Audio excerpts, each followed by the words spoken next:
সাম্প্রতিক সময়ে এনসিপির নাসির উদ্দিন পাটোয়ারি তাদের রাজনৈতিক ভাষণে আমাদের প্রিয় রাসূলুল্লাহ সাল্লাল্লাহু আলাইহি ওয়াসাল্লামের উল্লেখ নিয়ে এসেছে মারাত্মক ধৃষ্টতার সাথে। তার ভাষ্যমতে, তখন সে মোহাম্মদের কাছে যায় বলতেছে, তোমার চাঁদ তারা সূর্য সবকিছু আইনা দিব, তুমি যেগুলো বলো এগুলো ছাড়া দাও, কারণ আমার যে রাজনীতি, আমার গডফাদারগিরি এগুলো শেষ হয়ে যাচ্ছে।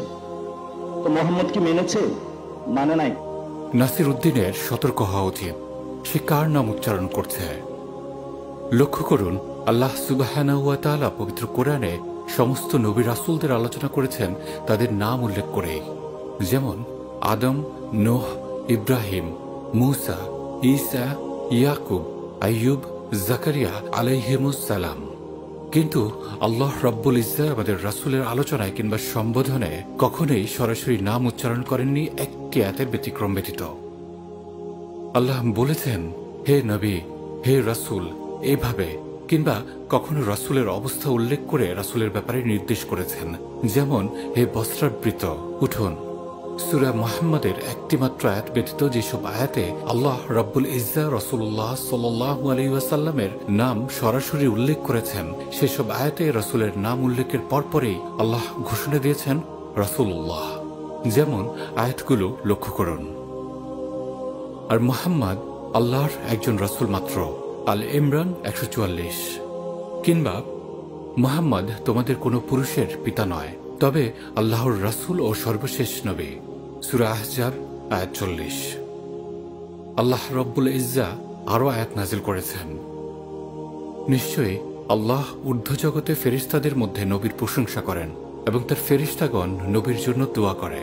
হে মুমিনগণ, তোমরাও নবীর উপর দরুদ পাঠ করো এবং তাকে যথাযথভাবে সালাম জানাও। আহজাব আয়াত 56।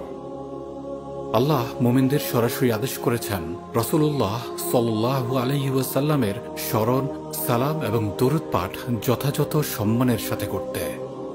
আমরা নিশ্চিতভাবেই জানি এই আলোচনার কোনো কিছুই নাসির উদ্দিনের যোগ্যতা বিবেচনায় যথার্থ নয়।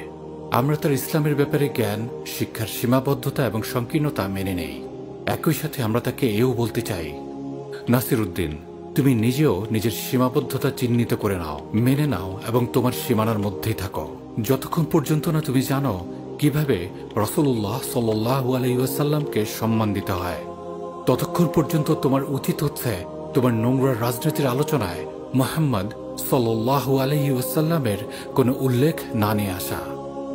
নাসির উদ্দিন, আমরা চাই তুমি তোমার নিজের কাজের জন্য ক্ষমা চেয়ে নাও, কারণ তোমার জ্ঞানের স্বল্পতা এবং সংকীর্ণতা লক্ষ লক্ষ মুসলিমদের অন্তরে আঘাত দিয়েছে। একই সাথে সামনের দিনের জন্য নিজেকে এও স্মরণ করিয়ে দাও, নাসির উদ্দিন, নিজের সীমার মধ্যেই থাকো, তা অতিক্রম করতে যেও না। তোমরা তো সেকুলার আদর্শে বিশ্বাসী, তোমাদের আলোচনায় ধর্ম কেন? ব্যবসার জন্যে? চিনে নিন ধর্ম ব্যবসায়ী আসলে কারা। শেয়ার করুন, কমেন্ট করুন। আমরাই আমাদের মিডিয়া।